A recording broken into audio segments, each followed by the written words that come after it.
and YouTube blog covering the German startup scene with news, interviews, and live events. Hello and welcome everybody. This is Joe from Startuprad.io, and today I have another guest in our cooperation with the German Startup Association, the Female Founder of the Year 2021, Nora. Hey, welcome. Hi, Joe. Thanks for having me. Totally my pleasure, and congratulations. Thank you. It was actually 2022, if I may already correct you in minute one. But I'm so that's sorry. fine. Yes, 2022. I'm sorry. You're also Forbes 30 under 30, and I have to be a little bit careful because you can analyze me. You study psychology. That is very interesting how you got into startup. But first, can you tell us a little bit how you studied psychology in York and made a master's there in Cambridge, then went into like real treatment positions, and then at one point popped up at Rocket Internet. Can you take us along this journey? Yes, of course. Very happy to. So I grew up in a family of everyone was a psychotherapist or psychologist. So I grew up only really with psychologists, psychoanalytics, everyone very close to me. Can I interrupt you a little bit? Yes, please. What have been the discussions at the dining table in the evening? Did your parents analyze you? Yeah, we all analyzed each other. No, usually when I say that I grew up in such a family, everyone is like, "Oh shit, I'm so sorry for you. Like that must have been horrible." But to be honest, I always saw it as a huge privilege because everyone was very aware of feelings and everyone was discussing problems always very openly. And I also learned the techniques of how to make myself feel good and how to not deal with problems very early onwards. And I feel like it really helped me to build up a lot of resilience that other people don't have. And I always, really saw it as a huge privilege to grow up with psychology in my genes, really. Yeah. Mm-hmm. So it's no surprise you started studying psychology. Why did you go to York? I started studying psychology because I always felt like, apart from my family, I always wanted to know about how people react, why they react the way they do, how they turn out to be the people that they are in the end. And this has always been topics that interested me a lot. So I chose to study psychology. I wanted to study in the UK because I liked the whole college setup. I also wanted to learn better English at that time. So for me, I just felt like I wanted to be somewhere else, but not too far from home. And UK and Germany is, I guess, not that far away. And I also got a scholarship to pay for the tuition fee. So for me, that was the very logical thing to do. And I had a really, really great time studying psychology in York, and then moved on to Cambridge, which was also great to learn about the campus life there and to really learn from really great professors about how the mind works. And I'm very thankful that I was given that opportunity to really live there for the 5 years almost, and learn so much about how the human mind works. It was great, yeah. Mm-hmm, mm-hmm. Did you also get to love fish and chips? I love fish and chips. I do. I still eat it quite a lot in Berlin, to be honest. And then you started a normal, I would say, clinical career, right? Treating people. Was it like that? Not really. So I did all my internships during my studies. I always did them in the clinical sector. So I went to psychiatric hospitals and worked there, usually in Hamburg, but also sometimes in the UK. And I was working alongside the patients and learned how the actual clinical work of a psychologist is like. And also, of course, I always knew how the work is structured in a way, also from home, of course, since my mom has a practice in Hamburg. However, I then decided not to continue down that path. I think for me at that time, I thought it was very interesting to work in a psychiatric hospital, but I also felt like I want to do something else with my life. First of all, I kind of miss that atmosphere of young people that want to change something, that want to build something. I always also felt like I wanted to see the startup world more. So then I applied for Rocket Internet, and Yeah, and then I moved there. I completely changed fields. But to be honest, back then I already always had the idea of creating something in the end that would help people with mental health disorders. And I felt like I needed to learn how to build a company first. And where better place to do that than Rocket Internet? And you entered Rocket Internet classically in in an HR function, right? Yeah, I stayed there for 2 months, and then I was thankfully given the opportunity to move on to the venture development part. And I worked as the venture developer, which means that you are allowed to see different startups or different ventures that Rocket Internet was building at that time. And you always are responsible for one part. I was in different companies of Rocket Internet involved. The longest I spent actually at the company, at the food delivery service, Foodora, where I was building up different functions in the organization, and then led the team in Hamburg as a city head for, I think, 6 months. Yeah.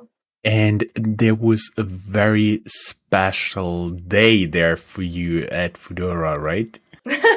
Yeah, there was many special days working at Rocket Internet, I have to say. Sometimes I felt like it's not that far away from working in the psychiatric hospital, to be honest. But there was one very special day working for Foodora, which was the one day where I decided to quit, where I decided to start my own thing, was on the 1st of January, so just after New Year's. I think that was in 2015. And to that time, I was working as a city head in Hamburg. And so the food delivery, how it works is that all the riders, they all had bikes. And as you can imagine, on the 1st of January, all the riders that we had, they all were hungover, first of all, from the New Year's Eve party. So they all came to the office, like getting their bike. They were all, part of them, they were already drunk still. Then they were hungover. I was just like feeling so bad of even letting them cycle, to be honest. And then, of course, on the 1st of January, there's glass everywhere because people smash bottles at New Year's, and everyone... For our American audience, we should say the consumption of alcohol, even from bottles, is permitted in Germany. So that's why streets. Yes, exactly. So the Americans go, what did they do? Yeah, that's totally normal. You stand there, you fire a few rockets in the air, have a few boom going on, and then you somebody takes out a bottle of sect German champagne, and you just shared they have glasses, and you just share it with your neighbors, right? And of course, glasses bottle, they shatter there. People are drunk.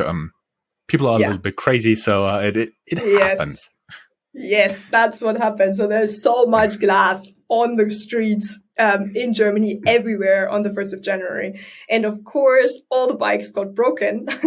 So these already super hungover / still drunk drivers had to go into the office again. And I was working as the only person already from the beginning of the day. I was, of course, myself very hungover, but I had to deal with this whole situation of already having too few riders. Those that I had, they had no working bikes anymore. Then all the restaurants, they were surprisingly closed, despite telling us that they were open. I had restaurants calling, complaining, I had customers all wanting to order burgers, of course, because everyone was hungover. I had no riders to deliver it. So many people screaming, and it was literally the worst day to start the year. It was so stressful. And I just felt like at the end of the day, I worked like a 10-hour shift. And at the end of the day, I was like, God, screw this. I no longer want to do this for a company that's doing food delivery. If I want to be treated like that, if I want to do that crazy stuff, I can do it for my own company, and I can do it to help people with mental health disorders. That's where we get into the next spot, because I was wondering, how did you decide what problem to solve? How did you have the startup idea in the back of your mind? Yeah. So this really arose very much from the situation that we're in Germany. So Joe, do you know the average waiting time to see a psychotherapist in Germany at the moment? Unfortunately, no, I don't. I tell you, it's very long. You wait on average 5 months to see a psychotherapist in Germany. And this is starting from the point where you try to reach out for help, right? So you're already feeling really, really bad. You suffer from a depression or an anxiety. You want to see a psychotherapist because you want to deal with your problem.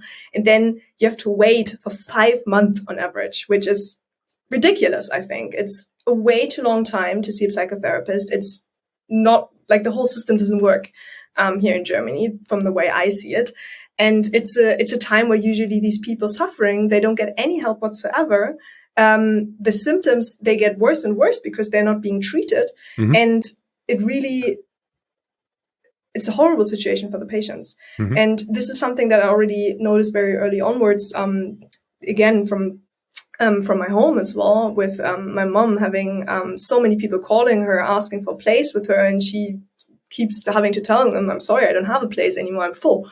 And I realized that this is a situation that I find incredibly frustrating. Mm-hmm. That paired with the fact that people are still feeling very ashamed to see a psychotherapist or doctor.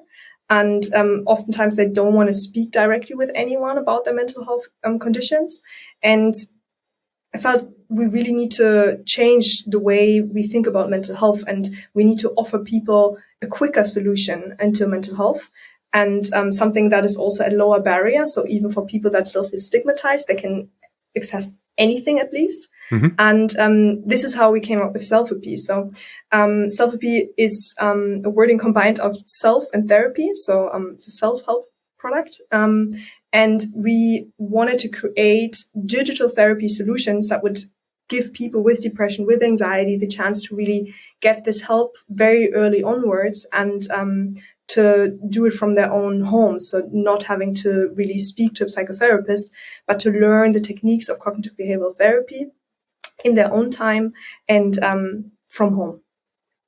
And is it to replace a psychotherapist? Is it an add-on to the treatment, or is it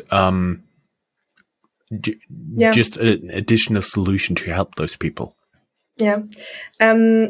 So it really depends. A lot of people use Selfapy's online therapy products to bridge the waiting time to see a psychotherapist. So when you're being told, okay, you still have to wait for 5 months, then you can access our app and use that as a bridge to the waiting time. Mm-hmm. However, for some people, especially those with mild symptoms, a good app can already help. So we also run, of course, clinical trials the whole time. We just completed our 5th clinical trial.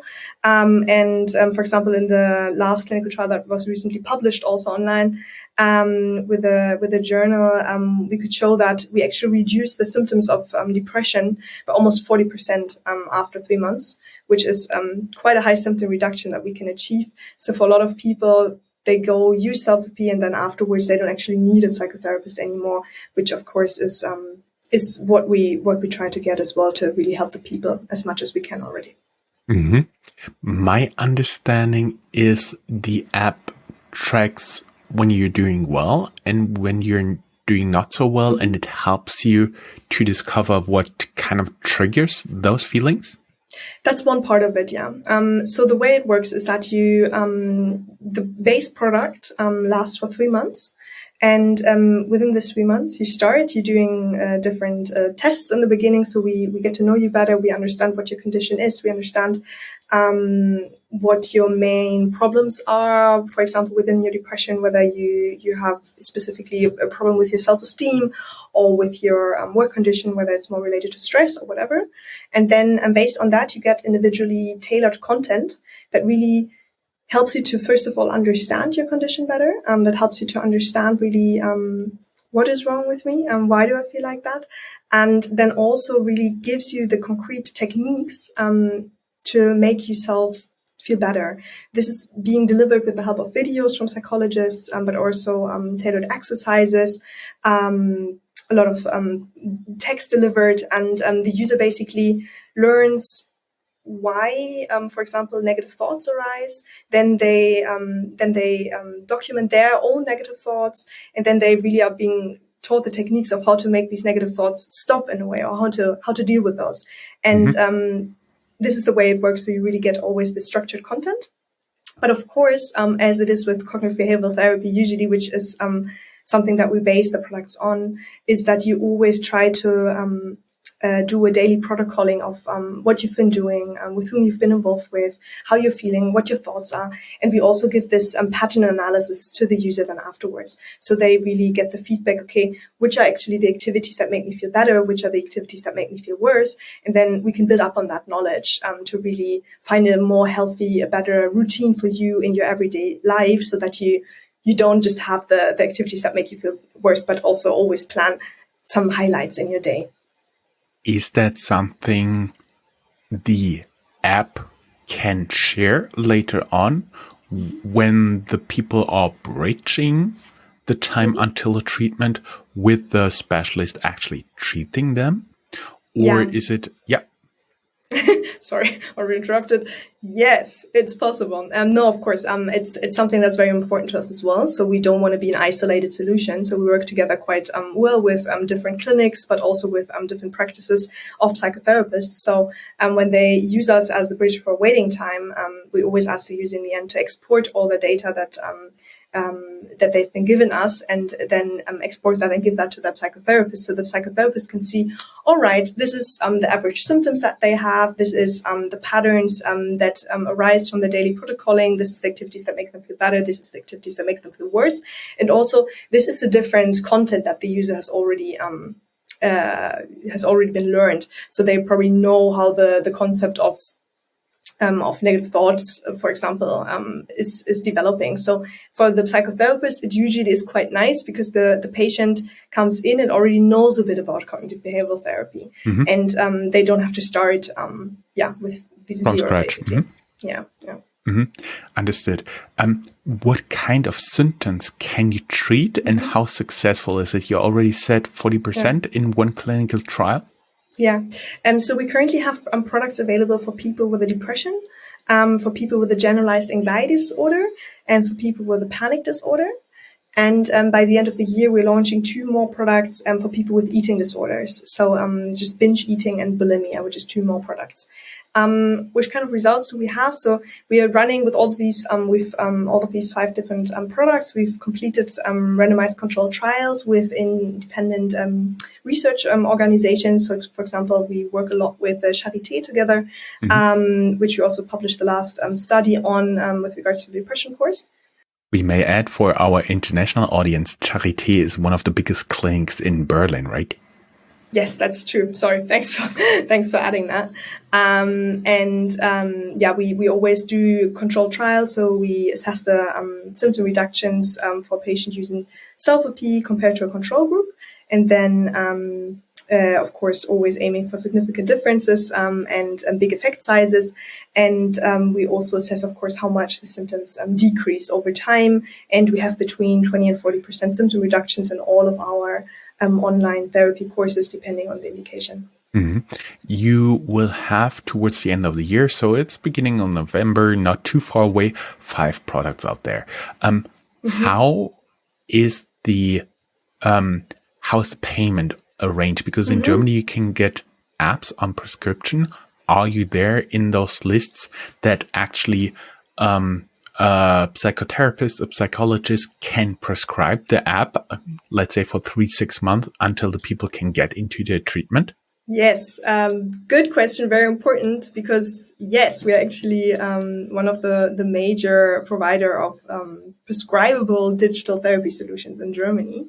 So we've been in the field for 6-7 years already, and to have our online therapy products be reimbursed by the health insurances was always our top priority, because we felt like we don't want the patient to pay for the therapy themselves. And also in Germany, it's a bit different than compared to the US, for example.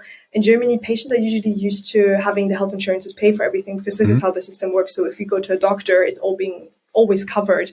Also, traditional psychotherapy is always being covered by the health insurances, but you do have this long waiting time. If you don't want to have this long waiting time, you have to pay. So we always felt like, okay, so we are medical products. They're certified. We have RCT trials that can show the effectiveness. So why are we not being reimbursed by the health insurances? And this is something that we've been working on quite heavily in the past 7 years. First of all, starting with individual contracts with health insurances. So also that on a side note, we have over 100 different health insurances here in little Germany. And we started off with individual insurance contracts where they would pay for the online therapies for their insurees. But then we started lobbying for that law really early onwards as well, to have a general reimbursement in place for all health insurances. And this is what came to place then in 2019. And we were actually the first depression app in whole Germany that got that certification to be reimbursed by all health insurances. It's quite a difficult certification. As you know, Joel, maybe there's only a handful of actually apps that manage to get this certification and are reimbursable by all health insurances. But we currently have these 3 products in the market that are being reimbursed by the health insurances. It was a very long and partly frustrating way, but we were super proud. It was actually the biggest milestone when we got that reimbursement certification. It's just a long and tiring process, yeah. How does it then work? Do you need to get your 2 additional products also certified, or is it just... Yeah, no, we are currently in the certification period with our eating disorder courses. And the way it works is that they mostly check the clinical data. So how good is your product actually in reducing symptoms? But they, of course, also always check for data security, which is very important. You need to have these interoperable standards, so be able to be integrated into the electronic patient record in the future, all these kind of different things. Your product has to be medical sound. You have to be a certified medical product. You have to have all these different certifications with regards to data security, information security, of course, because it's just so important. And the institution checks for all of this. But once you do have this certification, you can actually be treated as a prescription drug here in Germany. So doctors and psychotherapists, they can write you on this prescription paper as they do with antidepressants, for example. And then, they can give that to patients, and patients can just hand it into their insurance and completely get the products without any money they have to spend. Very interesting system for our international audience. In Germany, you are required by law to have a health insurance. Yeah. And so everybody is covered. Going a little bit away from that, you are also a startup, and I've seen you've been founded 2016. You raised something like $6.6 million US, I assume seed and pre-seed?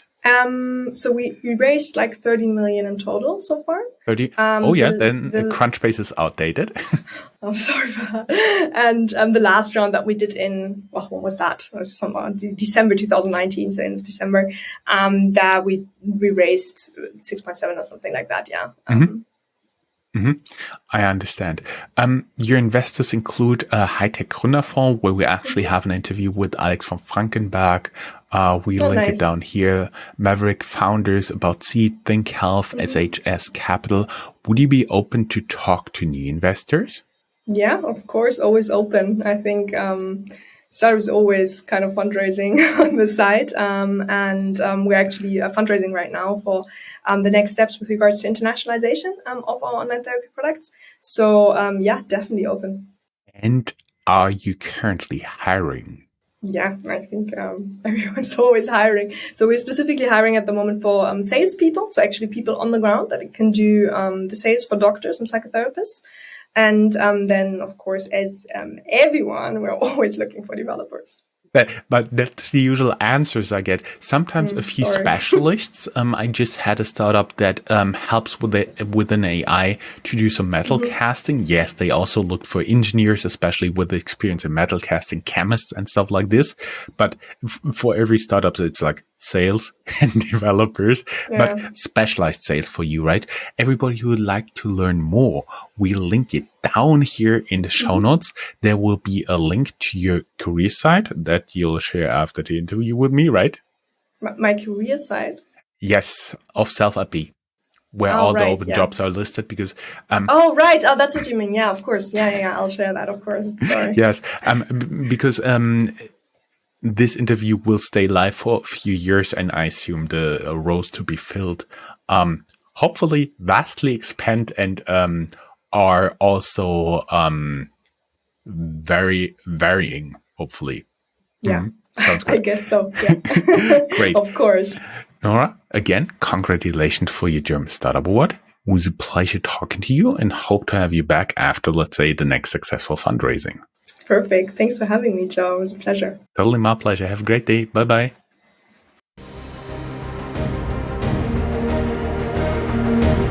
That's all, folks. Find more news, streams, events, and interviews at www.startuprad.io. Remember, sharing is caring.